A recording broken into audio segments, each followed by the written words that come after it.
బీసీల సంఖ్యను గణనీయంగా తగ్గించారు. 60% ఉండాల్సినటువంటి బీసీలను 46%కి కుదించారు. 46%కి కుదించారు. ఓసీ కేటగిరీని పెంచేసారు. అలాగనే ఎస్సీల లెక్కలను కూడా తగ్గించేసారు. అంటే ఏ లెక్క ప్రకారం చేసుకున్నారు? రేవంత్ రెడ్డికి నచ్చినట్టు, జానారెడ్డికి నచ్చినట్టు, ఈ రెడ్డి నాయకులకు నచ్చినట్టే చేసుకున్నారా? లేకపోతే నిజంగా బీసీలు ఎంతమంది ఉన్నారు, ఎస్సీలు ఎంతమంది ఉన్నారు, ఎస్టీలు ఎంతమంది ఉన్నారు, ఎవరి లెక్క ఎంత, ఎవరి వాటా ఎంత అనేటువంటి లెక్కలని మీరు ప్రకటబందీ చేసిరు అనేటువంటిది ఇప్పటికీ తేలాల్సి ఉంది.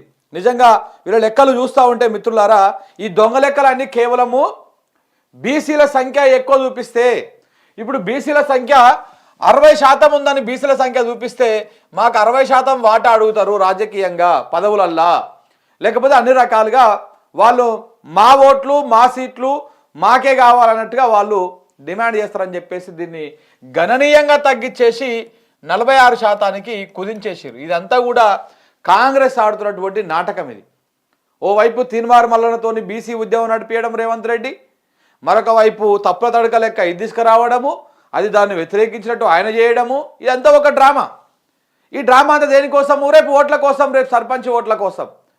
ఈ బిల్లు పాస్ అయ్యేది లేదు, ఇది చట్టంగా మారేది లేదు, దీన్ని చేసేది లేదు. చివరికి చూడండి, మీరు పత్రికలు కూడా ఏం రాస్తా ఉన్నాయి ఇప్పటికే, ఒకవేళ చట్టంగా మారే విషయంలో ప్రాబ్లం వస్తే పార్టీ పరంగా బీసీలకు 42% రిజర్వేషన్ ఇస్తాంట. ఎవడు వీడి ఎన్నిక?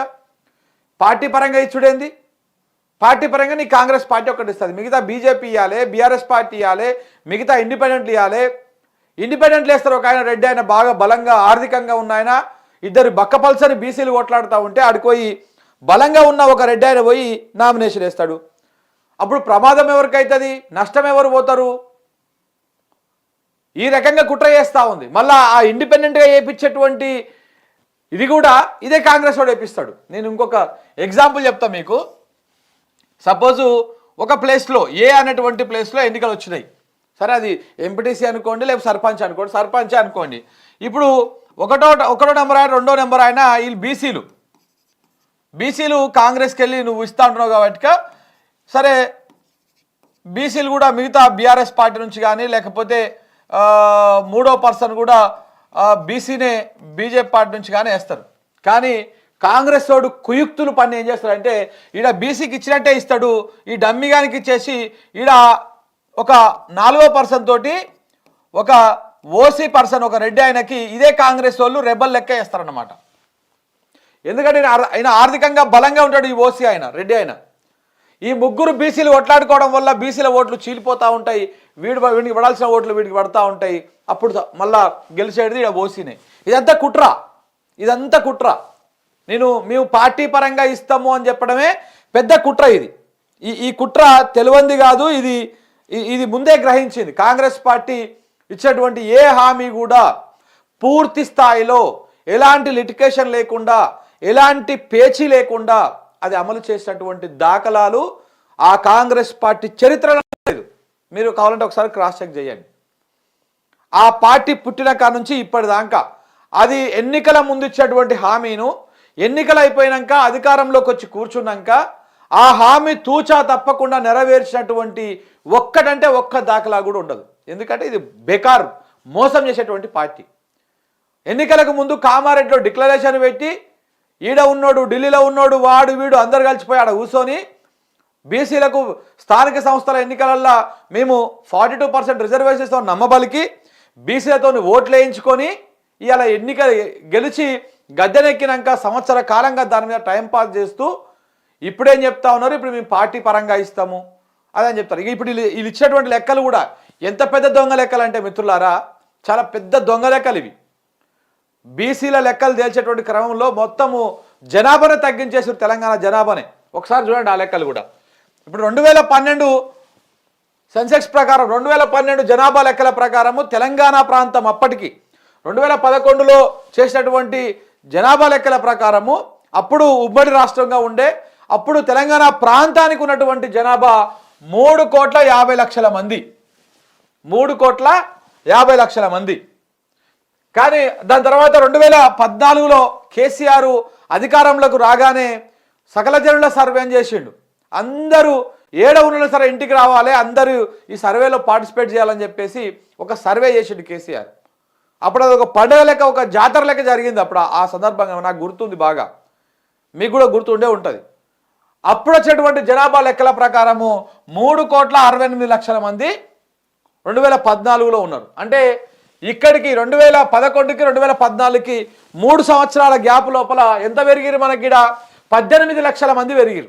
3 సంవత్సరాలలో 18 లక్షల మంది పెరిగిరు. మరి 2025లో అంటే ఇప్పుడు తెచ్చినటువంటి తాజా ఈ రేవంత్ రెడ్డి చేసినటువంటి ఈ కుల గణన, కుల ఆర్థిక సర్వే ఏదైతుందో ఆ సర్వే ప్రకారము జనాభా కేవలం 3,70,00,000 మంది అంట. ఇప్పుడు 2011లో జరిగినటువంటి లెక్కల ప్రకారం 3,50,00,000 మంది ఉన్నారు. ఇది చేసినటువంటి కరెక్ట్ 3 సంవత్సరాలకు కేసీఆర్ సర్వే చేస్తే 3,68,00,000 మంది ఉన్నారు. అంటే ఇక్కడికి ఎంత పెరిగింది? 18 లక్షల మంది జనాభా పెరిగింది. 18 లక్షలు మూడేళ్ల 18 లక్షలు అంటే ఒక సంవత్సరానికి ఎంత పెరుగుతూ ఉన్నారు? 6 లక్షల మంది పెరిగిరు. ఏది? ఈ 2011 నుంచి 14 మధ్యలో 6 లక్షల మంది జనాభా తెలంగాణ ప్రాంతంలో పెరిగిరు ఒక సంవత్సరానికి. 3 సంవత్సరాలకు 18 లక్షల మంది పెరిగిరు. మరి ఈడికొచ్చినాక 2014 నుంచి 2024 దాకా అంటే 25 దాకా 10 ఏళ్ల కాలంలో, ఇదేమో 3 ఏళ్లల్లా 3 ఇయర్స్లోనేమో 18 లక్షలు పెడితే 10 సంవత్సరాలల్లా పెరిగింది ఇక్కడ కేవలము 2 లక్షల మంది. ఏం బేకార్ లెక్కలు రా ఇవి? ఇంత బేకార్గా ఉంటాయా లెక్కలు? ఇప్పుడు నీకు ఈడ పెరిగిన వాళ్ళు ఏడు తగ్గుతారు? మొత్తం చచ్చిపోయినారు అందరు తెలంగాణ ప్రజలందరూ. ఎంత బేకార్ లెక్కలు వేసిండో ఇక్కడ చూస్తే మనకు అర్థమైపోతుంది. ఈ ఒక్క లెక్క చాలు, జనాభానే తగ్గించేసిండు వీడు, జనాభానే కంప్లీట్ తగ్గించేసిండు. ఇది చూడండి, ఇప్పుడు 18 లక్షలు 3 ఏళ్లలో అయితే 10 ఏళ్లలో కలిపితే 2 లక్షల మంది మాత్రం పెరిగిరంట. ఎవరి చెవుల పూలు పెట్టడానికి లెక్కలేసిర్రు, ఎవరికి లాభం చేకూర్చడానికి లెక్కలేసిర్రు. బీసీల సంఖ్యను గణనీయంగా తగ్గించినప్పుడే అనుమానం వచ్చింది. 46% మందే బీసీలు ఉన్నారు అని చెప్పేసి నువ్వు లెక్కలు ఇచ్చినప్పుడే అప్పుడే అనుమానం వచ్చేది. ఎందుకంటే వీళ్ళు బీసీలు అంటా ఉన్నారు. ఇప్పుడు రేపు మళ్ళీ వీళ్ళకు వాటా ఇవ్వాల్సి వస్తుంది. రెడ్డోళ్లకు ఉనికిడి సాధ్యం కాదు, మిగతా అగ్రవర్ణాలకు సాధ్యం కాదు. కాబట్టి మనం దీన్ని మొత్తం లెక్కలు తగ్గియాలని చెప్పేసి ఈ రెడ్డి అధికారంలో ఉన్నటువంటి రెడ్డి నాయకులు అందరూ కలిసి కూర్చొని ఈ లెక్కలు తయారు చేసి 46% కుదించారు బీసీలని. 60% పైన ఉంటారు తెలంగాణ రాష్ట్రంలో బీసీల సంఖ్య. బీసీలలో ఎన్ని కులాలు ఉన్నాయి, ఎంత జనాభా ఉంది, ఇవన్నీ కూడా లెక్కలు తీస్తే చాలా పెద్దగా ఉంటుంది. కానీ కేవలము గుండుగుత్తగా 46% మంది మీరు ఉన్నారు అని చెప్పేసి చేతులు దులుపుకొని ఊకున్నారు అన్నమాట.